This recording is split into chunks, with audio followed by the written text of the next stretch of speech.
Hey everybody, welcome back to Gregtech Community Pack.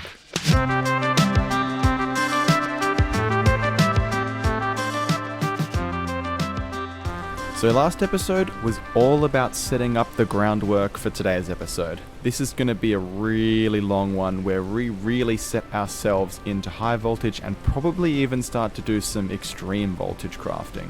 Today's endeavors include PTFE, polytetrafluoroethylene, nitrobenzene, the plat line, and much more. This is going to require a lot of upgrades to the base, including to our crafting CPUs, as per one very helpful commenter suggested, expansion of our auto crafting and passive resource generation, and most importantly, our fluid handling. And to begin the episode, we have a little bit of a problem. Our benzene tank, which was once full, is now draining, and quite rapidly. But luckily, I've got a plan. It requires thousands of stainless steel, lots of EV circuits, and hefty use of our auto crafting setup. And with that all taken care of, let's begin.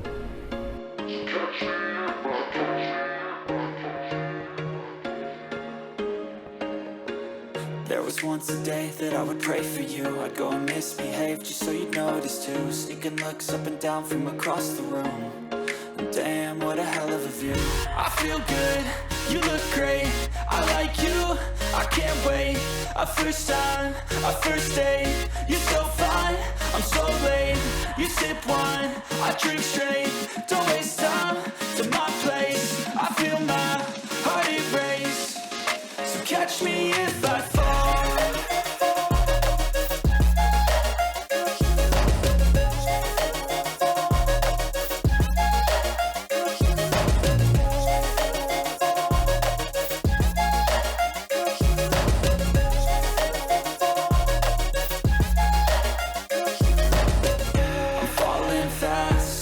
Praying that this night's gonna last. You got it all on tap, I'm loving your vibe, always have your back. We like all the same tracks, listen all night in the sheets all black. Said I'm falling fast, don't remember life before you, that's fact. I feel good, you look great, I like you, I can't wait. A first time, a first date, you're so fine, I'm so late. You sip wine, I drink straight, don't waste time to my place. I feel my heart erase, so catch me if I fall.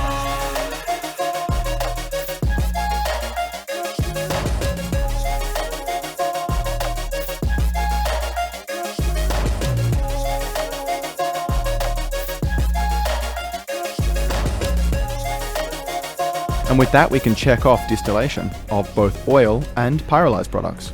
Pyrolyzed distillation tower gets us wood tar, wood vinegar, and wood gas. We then distill wood tar, wood vinegar, and wood gas in these 4 distillation towers here. From that, the useful byproducts are toluene, creosote, phenol, acetone, methyl acetate, acetic acid, and methane. These are useful for PTFE and epoxy resin. We've also upgraded our oil setup to incorporate the multi-block oil cracker, and we have now switched over to using light fuel. We're doing this to maximize our output of propene and butadiene, useful in epoxy resin and styrene butadiene rubber. So the reason we set this up was to make our lives easier in making PTFE, epoxy resin, and better rubber. And sure, you can make polytetrafluoroethylene without the big distillation towers, but it's much more difficult. But with that, we're going to move on to making some PTFE, using that to make some large chemical reactors, and moving away from just regular benzene power. By Gregtech standards, PTFE is actually very simple, requiring only 2 fluids to make it. The first thing we're going to need to make is hydrofluoric acid. This is just hydrogen and fluorine 1:1. The next thing we need to make is chloroform. This is where the methane from our distillation comes in.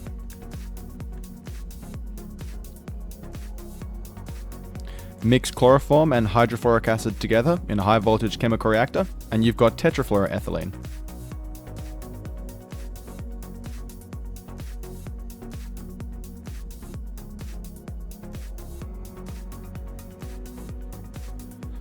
Smash that together with oxygen, and again, simple plastic PTFE already done. And to make large chemical reactors, we need 3 PTFE products. We need ingots, sticks to make a frame box, and plates. We also need regular pipes and large pipes. And now we have the chemical reactors. Oh, that benzene tank is looking a little empty. Let's fix that. So, as I said previously, we're going to move on to nitrobenzene. This is a much more potent fuel and is going to make sure that our fuel supplies can last almost 4 times as long. This is also going to make it super easy to move into EV with our large gas turbines, as this fuel again is very potent. And what you've seen me just build is 2 large chemical reactors, the first one to make sulfuric acid and the second one to make nitric acid. This is going to make nitration mixture, which will mix with distilled water and benzene in a chemical reactor to make nitrobenzene. So it's as simple as placing down a mixer to mix sulfuric acid and nitric acid, makes nitration mixture, and a chemical reactor to mix those with benzene and distilled water to make nitrobenzene.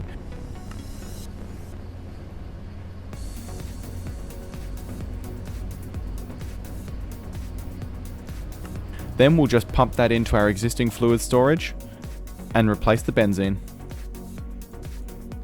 And now with nitrobenzene off the checklist, what's next? Well, there's a few ways we can go in the quest book. We could start to work on epoxy. Unfortunately, that's going to require a lot of extreme voltage power, and we can't generate that with single blocks. So the next step for us is going to be the large gas turbine. But first, before that, we need to process platinum. And with power in mind, let's process platinum.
Okay, so as you saw in that previous segment there, we have placed down all of the machines that we require for the plat line. Unfortunately right now, we're not actually going to be able to make all of it, as rarest metal mixture for osmium and iridium requires an IV chemical reactor, and we can't even generate EV power yet, let alone IV, so this will have to wait. The process starts with mixing aqua regia, which is nitric acid and hydrochloric acid, and then we put that in a centrifuge with platinum group sludge. Platinum group sludge is our first chemical reactor, which is nitric acid and any one, if we go to the quest here, any one of these ores. We're going to do sheldonite just because the yield is a bit better and we have a lot of it just lying around. And that'll go into this chemical reactor at low voltage. Again, we're doing these all at the minimum voltage so that we can ensure we have enough power. Right now, we're still waiting on the large gas turbines to generate anything above extreme voltage, and that requires the plat line, so we're going to do that. So we make our platinum group sludge here, then we centrifuge it, and we get 5 different dusts. We're going to focus on the top 3. Platinum powder, we just electrolyze into platinum and chlorine. Palladium powder, we react with hydrochloric acid to make palladium and ammonium chloride, and we'll just electrolyze the ammonium chloride to get our hydrochloric acid back. Then we have inert metal mixture. An inert metal mixture is ruthenium and rhodium. Ruthenium and rhodium. Ruthenium Pretty easy, we put it with carbon and we get ruthenium. Nice and simple. Rhodium sulfate, all we have to do is electrolyze, we get 2 rhodium, and then we have sulfur trioxide and oxygen. We're just going to electrolyze the sulfur trioxide. And so the next job is to connect everything up. Most of this chain, most of the complicated steps of this chain here with osmium and iridium, unfortunately we can't make yet. So those will be sitting idle, but the rest of it is going to get us our rhodium, our ruthenium, and our platinum, and our palladium.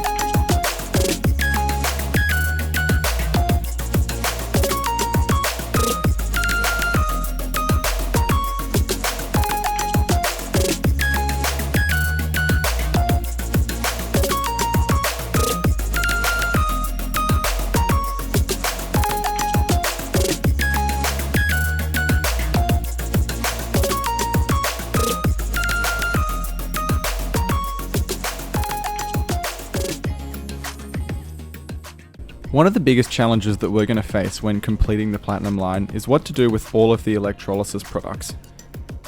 From these 6 electrolyzers, plus the large chemical reactors, we're going to be receiving a lot of byproducts that we need to take care of. Since I don't want the main drives to be clogged up and the main fluid storage to be clogged up with a bunch of byproducts, we're going to use a subgrid. When wiring up an applied energistics subnetwork, we need to provide it with power. Quartz fibers can pass through power without passing through items and channels that ME glass cable can do. We don't want to fill up our drive with a bunch of unnecessary products, especially the fluids. So, to provide this subnetwork with all of the requisite materials for the platinum line, we use a few interfaces, some storage buses, and one special tank. The first interface brings us in purified sheldonite. This is how we're getting our platinum group sludge. We import this into a crate, and then the crate has a storage bus on it so that it can provide the inventory to the network. In a similar vein here, we have the 4 fluids that this product line requires: nitric acid, sulfuric acid, hydrochloric acid, and hydrogen. We then import these into a gold drum and place a storage bus on it. This provides fluids to the network so that we can be used in the machines.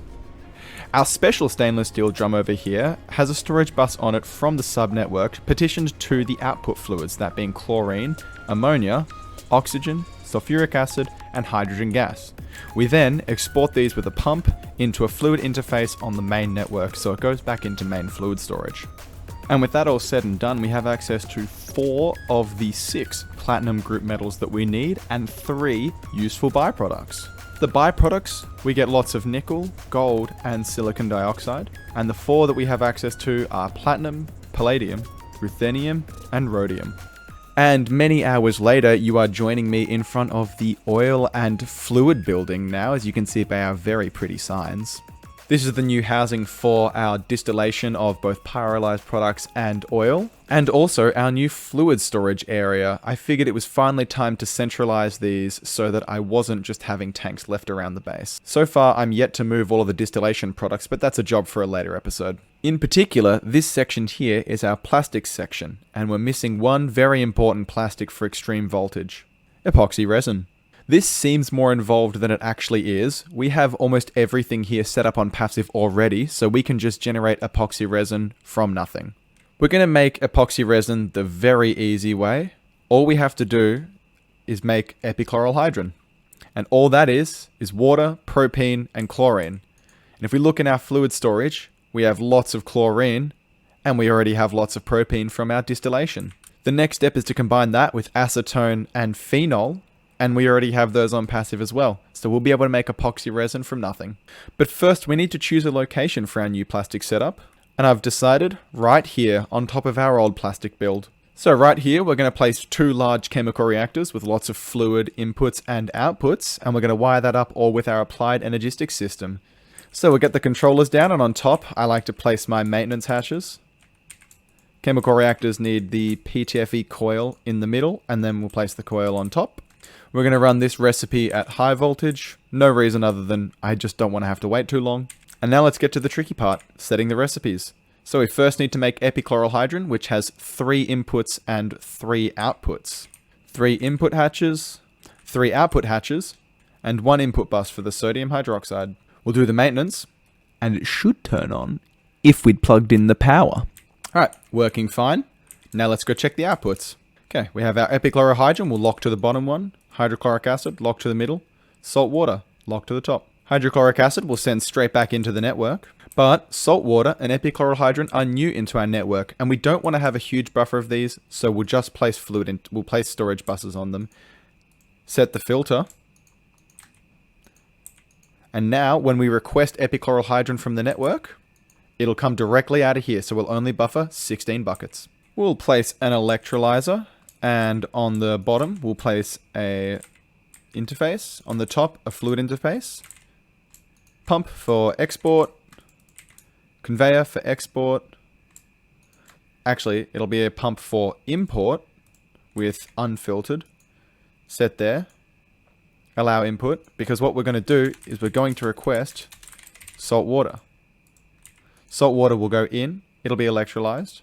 We'll auto output our fluids, and it should go into the system. Bang. And I figured we'd have that issue. Easy solution though. We can just set a fluid filter on our pump. And set that to unfiltered. Request salt water. Luckily, we do have space in the network for chlorine, so we can just clear that. Okay, so now we know our epichlorohydrin production and saltwater electrolysis is going to work. Let's set up epoxy resin. So, epoxy resin takes 4 fluid inputs and has 3 fluid outputs. So let's turn these into outputs. Get our buses there. Let's get everything ready. Fluid outputs, fluid inputs, place down the interfaces. Now, for epoxy resin, again, we're going to need acetone, phenol, epichlorohydrin, and hydrochloric acid. So we'll request hydrochloric acid, phenol, acetone, and epichlorohydrin. And with that, chemical reactor should turn on. Circuit 24. Forgot to set the circuit. 24. Boom. That started the recipe. We catch a glimpse. Nope, it's so fast, it's already done. So now we're going to lock the buses again. We have our epoxy resin, we have our salt water, and we have diluted hydrochloric acid. I'm going to let the diluted hydrochloric acid void. Our salt water, I'm going to put another storage bus on. Set that, extract only. And then our epoxy resin, we're going to put into an interface. We also need to set this to void fluids. This is going to void any fluid that is left in there per recipe, because we'll always be extracting our epoxy resin and we're going to turn the machine off when we fill up. We're only going to void the byproducts. We're not going to void salt water though, because we send it already into an electrolyzer.